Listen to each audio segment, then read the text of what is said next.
Hi guys, for today's video, day off nako karon so karon mo adto ta sa Motor Trade Santo Tomas branch.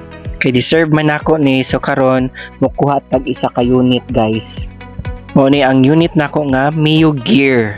So kanilang sa karon for now. So after that mo adto ta sa Tagum City kay mo adto ta sa Team Lady Boss kay mangita ta og mga helmet. So syempre pagsulod pa lang nimo, very accommodating na kayong ilahang mga staff ug daghan ka kayong makita na mga helmets nga Evo. So in my dreams no karon lang jud ko makakuha og helmet nga Evo. So karon mosulod ta og mamili ta. So naa na jud ko'y napilian guys. So mao jud ni ako ang bet kaayo nga helmet. Very nice kaayo and simple white color helmet, di ba? So nindot gud kayo siya, very affordable lang po kayo siya diri sa Lady Boss, Team Lady Boss sa Tagum branch.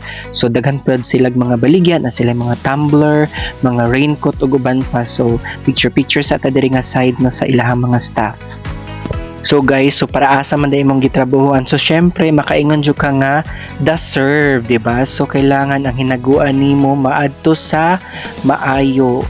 So tagaan ginato og regalo ang atong kaugalingon. So thanks for watching guys. Hope you like it. Thank you.